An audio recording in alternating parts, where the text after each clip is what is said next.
Hello everyone, welcome to तर्कशास्त्र। I am Aditya and आज की वीडियो में मैं एक चीज़ लेके आया हूँ जो लॉ सीईटी 3 ईयर के जो एस्पिरेंट्स हैं, those who are appearing for the CAP round registration process और those who are registering for the CAP rounds of 2025 admissions through law CET 3 year 2025 exam. चलो देखते हैं मैं किस चीज़ के बारे में बात कर रहा हूँ और आपके लिए मैं कुछ सरप्राइजेस लेके आया हूँ या फिर एक पॉइंट लेके आया हूँ जो हम सब लोगों ने नोटिस करना चाहिए एंड आई होप कि ये पॉइंट लॉ सीईटी या फिर सीईटी सेल जो है वो लोग भी नोटिस करेंगे। ठीक है, so this is a screen जो सीईटी सेल के वेबसाइट से हम लोग जब लॉ सीईटी का रजिस्ट्रेशन करने जाते हैं 3 ईयर लॉ सीईटी का, तो this is scheme which you land on. यहाँ पे आप लॉगिन कैंडिडेट लॉगिन करते हो और आप आपका प्रोसेस कंटिन्यू करते हो जैसे मैंने प्रीवियस वीडियो में बताया था। लेकिन यहाँ पे आप मैंने क्या किया है कि कुछ डॉक्यूमेंट प्रोफॉर्मा दिए हुए उन लोगों ने, SSC and HSC multiple attempt conversion certificate, LLB 3 year documents required. तो ये डॉक्यूमेंट जो रिक्वायर्ड है उनका प्रोफॉर्मा उन्होंने यहाँ पे दिया हुआ है कि अगर आपका कोई डिफरेंट बोर्ड है तो उसका मार्क कन्वर्जन सर्टिफिकेट उन्होंने दिया हुआ है। Extension of registration deadline for law courses, ठीक है। College registration dates, okay. जो कॉलेज रजिस्ट्रेशन सर्टिफिकेट, ठीक है। तो ये जो डॉक्यूमेंट्स है इसके ऊपर इसके थ्रू हम लोग एक बार गो थ्रू करते हैं and I have few questions to ask to the authorities over here. For example, if I talk about the number of documents, all the list of documents required, parents are requested to scan the following documents: photograph image, signature का image, documents listed in the following table should be in PDF format, ठीक है। कौन से documents है? Serial number 1, all candidature type candidate, चाहे आप Maharashtra candidate हो, outside Maharashtra candidate हो, एंड आउटसाइड महाराष्ट्र कैंडिडेट में आपकी जेएनके माइग्रेंट्स वगैरह सब कुछ इंक्लूड होते हैं। तो उनको 10th का मार्कशीट, 12th का मार्कशीट, डिग्री मार्कशीट्स सभी सेमेस्टर की मार्कशीट्स लगानी है। इससे रिलेटेड मुझे एक बहुत बड़ा क्वेश्चन पूछना है सीईटी सेल को, ठीक है, through this video. So make sure अगर आपको क्वेश्चंस वैलिड लगे तो make sure to share this video as much as you can, ठीक है।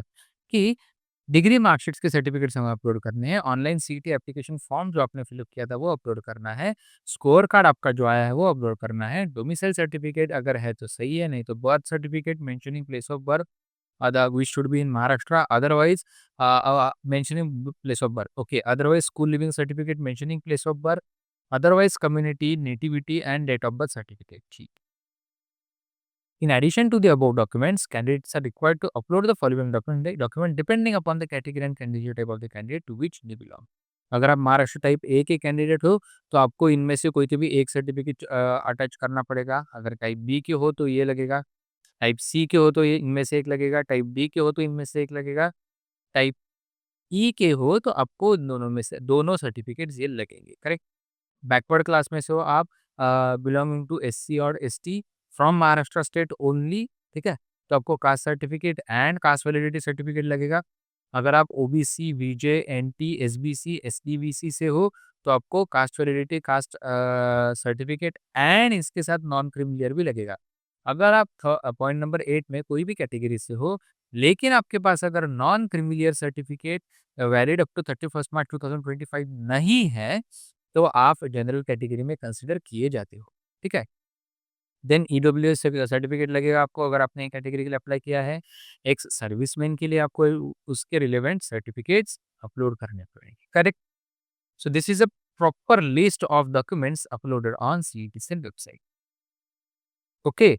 इसमें अभी अगर आपने 10th एंड 12th में multiple attempts conversion certificate for the candidates who have cleared their SSC 10th exam in more than one attempt, क्योंकि क्या होता है कि लॉ सीईटी 3 ईयर का जो एग्जाम होता है there is no age limit, correct. So a candidate जिनका ग्रेजुएशन अभी कंप्लीट हुआ है 2024-25 में, those who are somewhere around 21-22 years old, वो लोग भी ये एग्जाम दे सकते हैं। जो लोगों का ग्रेजुएशन कंप्लीट होके 10-12 साल हो चुके हैं, जैसे मेरे जैसे लोग who completed their graduation in between 2010 to 2015, वो लोग भी एग्जाम दे सकते हैं। मेरे से भी जो बड़े लोग हैं, जो 45, 55, 65 इयर्स ओल्ड भी है, वो लोग भी ये एग्जाम दे सकते हैं। तो वो टाइम पे क्या होता था कि 10th 12th के बेसिस पे भी लोगों को जॉब लग जा रहे थे, अगर मैं 30-40 साल पहले की बात करूँ तो। तो वहाँ पे आपको सिर्फ 10th पास करना होता था, 12th पास करना होता था। तो कभी-कभी 2-2 मल्टीपल अटेम्प्ट्स लग जाते थे because of the different scenarios which individual might have faced during their times, correct? तो उस वो टाइम वो कैंडिडेट्स के लिए आपको वैसे टाइप के कैंडिडेट्स के लिए आपको ये सर्टिफिकेट भरना पड़ेगा कि आपको name of candidate, subject, marks obtained out of senior serial number of marksheet, then examinations seat number, month of the year month and year of exam, ठीक है? अभी इसमें क्या करना है, इसमें आपको एक चीज़ बहुत अच्छे से ध्यान में रखनी है कि candidate has to upload all the marksheets जिसमें आपने फेल हुए थे, वो भी मार्कशीट्स आपको अपलोड करनी है। जो एग्ज़ाम में आप पास हुए थे, वो भी मार्कशीट्स आपको अपलोड करनी है। और यहाँ पे आप क्या लिखोगे, यहाँ पे सिर्फ़ वही सब्जेक्ट्स के नाम लिखोगे, जो मार्कशीट में से आप जो ईयर में आपने वो पर्टिकुलर सब्जेक्ट पास किया हुआ है। For example, if you are appearing for the 10th board exam in 1996 और आपने 6 में से 4 सब्जेक्ट्स क्लियर किए हुए हैं, तो आप यहाँ पे वो 4 सब्जेक्ट्स का ही नाम लिखो। बचे हुए 2 सब्जेक्ट्स अगर आपने अक्टूबर 1996 या फिर मार्च 1997 में कंप्लीट किए हुए हैं, तो subject number 5 and subject number 6 में आप जहाँ पे तो 19 जो भी ईयर में पास हुए हो, अक्टूबर 96 रहे या फिर मार्च 97 रहे, वो ही मार्क्स आपने यहाँ पे डालने हैं। Let it be very, very clear, ठीक है?